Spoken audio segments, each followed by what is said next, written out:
Hello, students. Welcome back. Good morning. Today we will start our uh, Unit 2 in PPS subject.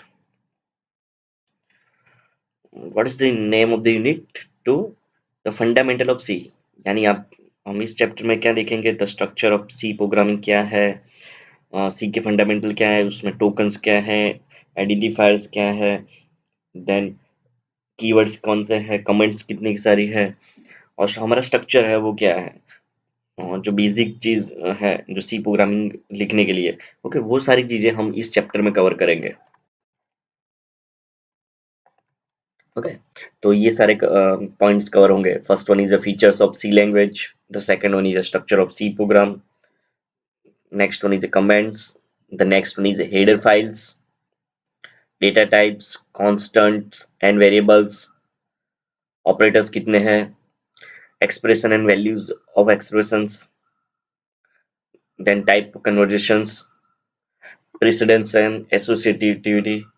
Okay, already आप precedence पढ़ चुके हैं, जो आप maths में जो लोग गुजराती मीडियम में है तो उनको पता है कि भागु सभा, और जो लोग इंग्लिश मीडियम में है या जिनको पता है वो लोग को जब पहले हम क्या करेंगे, जो डिवीजन है वो करेंगे, उसके बाद मल्टीप्लिकेशंस, उसके बाद एडिशंस और डिफरेंशिएशंस। ओके, डिफरेंस, तो ये सारी चीजें इसमें आएगी। एंड उसके बाद input output functions.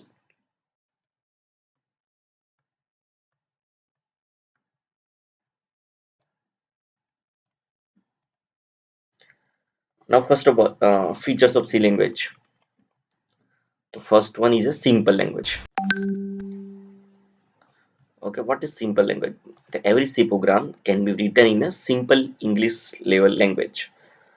So that is easy to understand and developed by the programmer. That's why we have to call this is a simple language.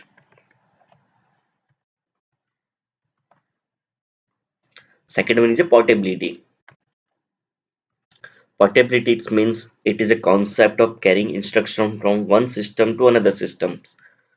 यानी कि ऑलरेडी आपको पता है पोर्टेबिलिटी क्या है। तो पोर्टेबिलिटी यानी हम जो हमारा जो सीम है, ओके, वो सीम की जो कंपनी है, आप वोडाफोन में से जियो कर रहे हो, तो उसको हम क्या बोलते हैं? पोर्टेबिलिटी। सेम टू सेम यहाँ पे भी सपोज हमारी कोई एक ऑपरेटिंग सिस्टम है, यहाँ पे हमने कोई प्रोग्राम बनाया है, विंडोज ऑपरेटिंग सिस्टम्स। ओके, जो विंडोज बेस्ड ऑपरेटिंग सिस्टम है, विंडोज 7 है, विंडोज 10 है, या विंडोज एक्सपी है, जो पहले एक्सपी थी। हाँ, तो उसमें हमने कोई प्रोग्राम क्रिएट किया होगा, तो वो हमें कोई और ऑपरेटिंग सिस्टम में ले जाना है। Okay, another windows operating system में, देन हम इजीली ले जाएंगे, तो उसको बोलेंगे पोर्टेबिलिटी। तो C is also one of the features of portability. It is a concept of carrying one instruction from one system to another systems. In C language, जो हम प्रोग्राम क्रिएट करेंगे, हम उसको सेव कैसे करेंगे? With the help of .c extension. Okay. For examples, my first example .c. Okay. We can also edit the code. Uh, .exe file contain application. We can execute this file. Okay, हम जब code create करेंगे, उसके बाद हम compile करेंगे, run करेंगे, तो यहाँ पे एक .exe फाइल जनरेट होगी, और वो exe फाइल हम कहीं पे भी ले जाएंगे। ओके, तो वो इजीली हर एक प्लेटफॉर्म पे इंडिपेंडेंट होगी। तो that's why we called the portability.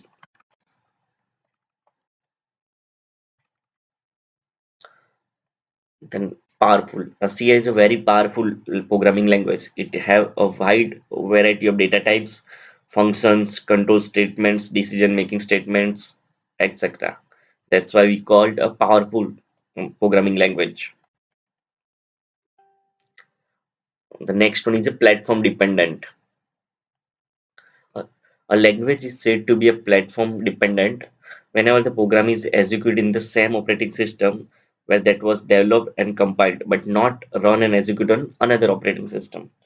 यानी कि ये प्लेटफॉर्म डिपेंडेंट है, not platform independence. Platform dependent में क्या होगा कि हमने जो विंडोज प्लेटफॉर्म में कोई सी का प्रोग्राम बनाया, तो हम विंडोज प्लेटफॉर्म में ही यूज कर पाएंगे, नहीं कि लिनक्स में या कोई और एंड्रॉइड प्रोग्रामिंग लैंग्वेज में यूज कर पाएंगे। ओके, वहाँ के लिए हमें कोई और अलग से फाइल क्रिएट करनी पड़ेगी, और उसके बाद ही हम जो हमारा सी प्रोग्राम है वो हम यूज कर पाएंगे।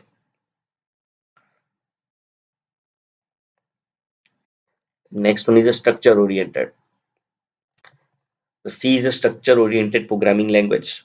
Structure oriented programming language, it means that we have our main aim is our motto is the concept of our logic and the reduce of our code, and we will divide our code into the sub programs. Okay, this programming है having the rich control structures, तो उसको हम बोलेंगे structures. यानी हम जो programme create करेंगे वो स्ट्रक्चर वाइज क्रिएट करेंगे, मॉड्यूल में डिवाइड करके करेंगे। That's why we called a structure oriented as well as the modularity. Now the next one is a case sensitive.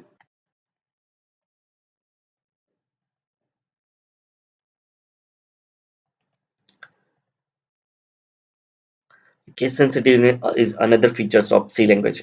It is a case sensitive programming language because अब suppose हमने लिखा होगा break small letters में या capital letter में break लिखा होगा, okay, तो वो दोनों डिफरेंट हो गए। तो it is also the main features of C language. हमने यहाँ पे कोई एक्स कैपिटल में लिखा होगा और कोई एक्स स्मॉल में लिखा होगा, तो वो दोनों डिफरेंट वेरिएबल होंगे यहाँ पे सी में, तो वो उसका मेन फीचर्स है। Then compiler based, C is a compiler based programming language. That means the without compilation of compilation of C program can't be executed. Thus we need to compile our program and then execute. Okay, we need a first compiler. Already हमने compiler क्या है वो already मैंने आपको previous lecture में बता दिया है। तो C is a compiler based language. Now the next one is a modularity.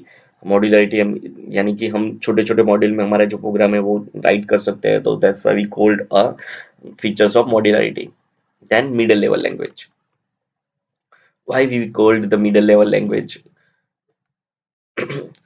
because we have the C supports the two programming level language, a lower level language and the higher level language. That's why we called a middle level language. Okay, C supports the combination of two level programming language। कौन सी lower level and higher level. Okay, तीन type की हमने languages already पढ़ चुके थे, तो उसमें से यहाँ पे दो सपोर्ट होती है। First one is a lower level programming language and high level programming language. That's why we called a C is a middle level programming language. Then उसके बाद है syntax based programming language. Syntax based is another features of C language. Okay, तो ये क्या है, जो rules already सी programming में हमने बनाए हैं, यही सिंटैक्स होनी चाहिए या यही रूल्स होने चाहिए, वो स्ट्रिक्टली फॉलो कर रहा है और वो ही हमें फॉलो करने पड़ेंगे। That's why we called a syntax based language. Then use of pointers. A pointers is a variable which hold the address of another variable. Okay, pointers क्या है वो बहुत ही लास्ट चैप्टर में हम देखेंगे, लास्ट या सेकंड लास्ट चैप्टर्स में, but अभी जस्ट आप हमें याद रखना है कि इफिशिएंट यूज ऑफ पॉइंटर्स या पॉइंटर का यूज कर रहा है। अब पॉइंटर्स क्या है, तो pointer is a variable which hold the address of another variable. Pointer directly access to the address of variables. Okay, वो क्या कर रहा है, हम पॉइंटर का यूज क्यों करेंगे, क्योंकि पॉइंटर का यूज करके हम जो हमारी जो इफ मेमोरी है, ओके, या परफॉर्मेंस है प्रोग्राम का, वो हम इम्प्रूव कर सकते हैं। That's why we are using pointers.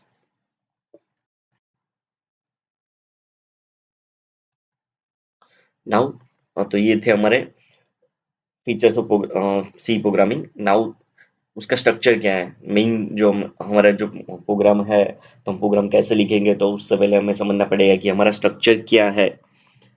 तो this is the structure of C program. The first one is a documentation sections. The next one is a link sections. Third one is a definition sections. Fourth one is a global declaration sections. And fifth one is a main function, and the last one is a sub program functions. Okay. Now हम एक one by one देखेंगे। First one is a documentation sections. Documentation sections में क्या आएगा, इस sections में comment lines आएगी जो हम प्रोग्रामर ने लिखी होगी या ऑथर ने लिखी होगी, या प्रोग्राम प्रोग्राम जो है वो क्यों है लिखा है या किस टाइम पे लिखा है या ओके। तो ये डॉक्यूमेंटेशन सेक्शन इंप्रूव करेगा हमारे जो प्रोग्राम है उसका ओवरव्यू देने के लिए।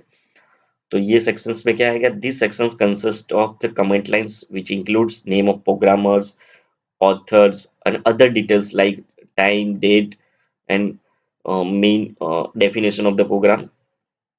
Documentation sections helps to anyone to get an overview of the programs. वो हमें overview देगा कि हाँ ये प्रोग्राम में क्या क्या आएगा, comment lines. Okay. Now the next one is a link section. Link sections consist of the header files. Okay, header files क्या है वो हम आगे के पॉइंट्स में देखेंगे, बट अभी जस्ट हमें याद रखना है कि the link sections consist of header files, the function that are used in the program. It provides the instruction to the compiler to link functions from the system library.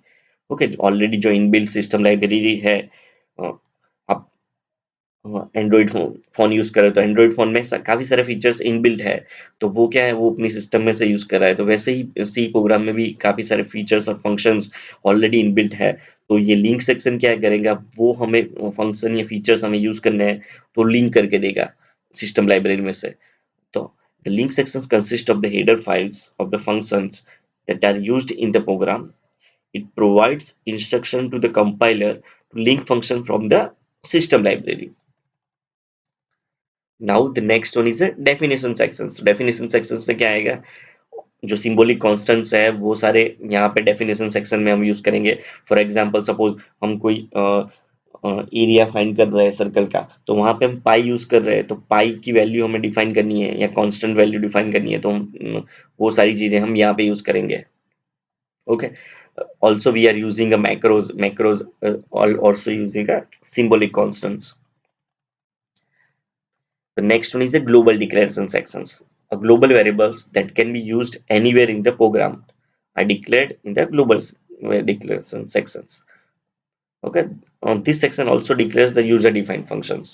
तो ये global declaration sections में क्या आएगा, suppose कोई ऐसा variable है जो हमें रेगुलर, कोई x वेरिएबल है या y वेरिएबल है, तो कोई x वेरिएबल हमें रेगुलर यूज करना है थ्रू आउट द प्रोग्राम या थ्रू आउट द प्रोजेक्ट, तो then we declare in the global declaration sections. तो ये क्या होगा, हम कहीं पे भी यूज कर पाएंगे, हमें बार बार वो डिक्लेयर नहीं करना पड़ेगा हर एक सेक्शंस में।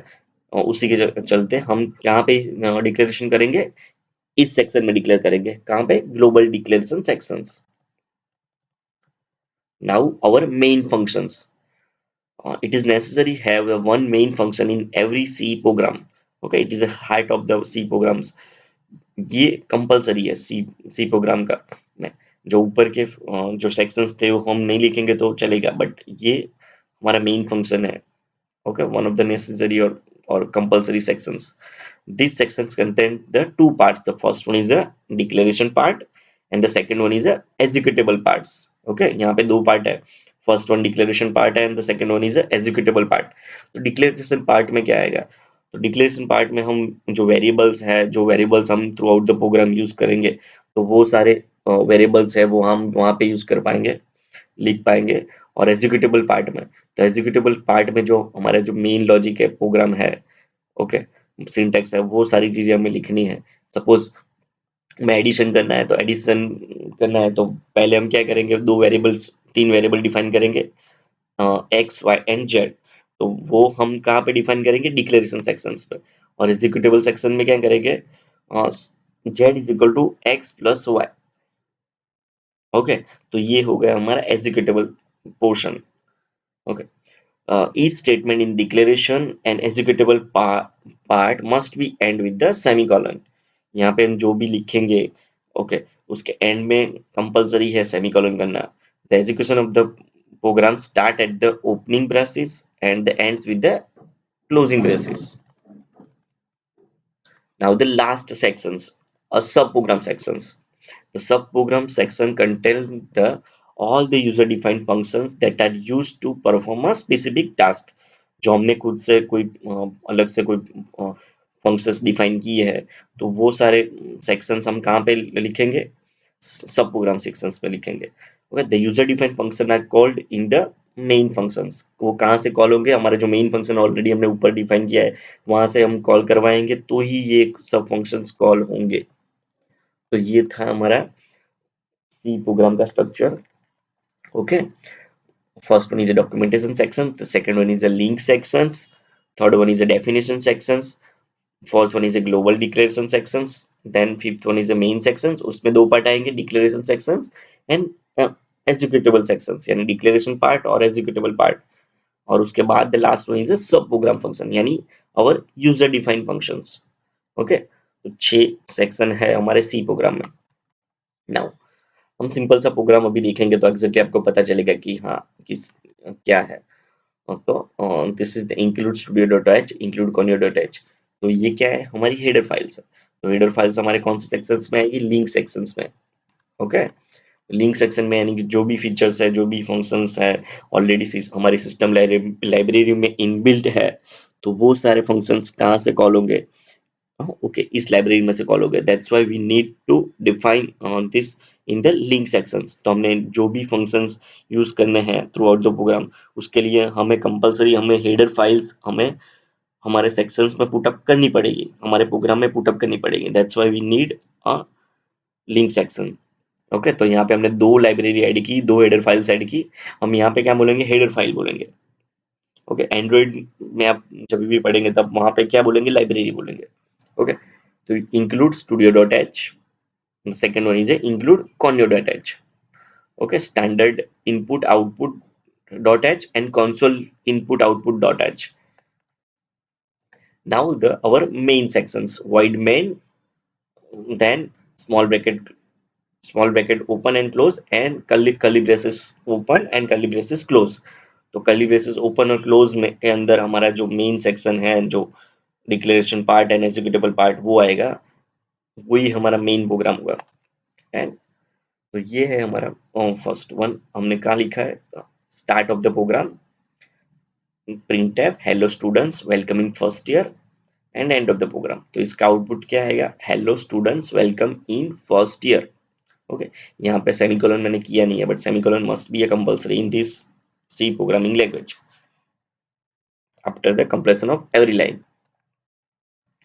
Now comments in C language are used to provide information about lines of code। Comments क्या है, comments in a C language that are used to provide information about lines of code। It is widely used for the documenting code। समझ जाओ, हमें documentation करना है, that's why we need a comments। Okay, तो ये कहाँ पे हम यूज करेंगे, ज्यादातर जो हमारा डॉक्यूमेंटेशन सेक्शन है वहां पे हम यूज करेंगे। There are two types of comments in C programming language। The first one is a single line comments and the second one is a multi-line comments। Now what is single line comments? Single line comments are represented by a double slash। Okay, single line comments कैसे represent होगी, double slash से।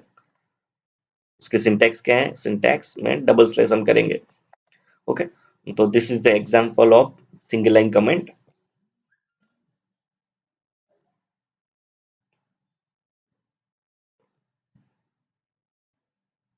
Okay, this is the single line comment, double slash. Okay, तो ये section कभी execute होगा but वो display में नहीं आएगा। ओके, तो ये है हमारी single line comment. Now multi line comment. Multi-line comments are represented by the slash asterisk। Okay, this is the it can be occupy many line of code but it can't be nested। Okay, ये हम कहाँ पे use करेंगे, जो number of lines में हमें कोई लिखनी है तो उसमें कमेंट देनी है, तो that's why we need a multi line comment, और then we can use a multi line comment. Okay, उसकी सिंटैक्स ये होगी।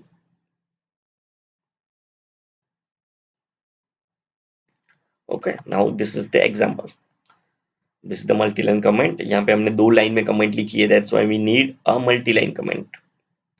ओके, आज के लिए इतना ही। ओके, हम नेक्स्ट लेक्चर में जो सी के जो फंडामेंटल्स है वो नेक्स्ट में देखेंगे। डाउट सॉल्विंग सेशंस में आपको जो भी डाउट्स है वो हम सॉल्व करेंगे। Okay, thank you.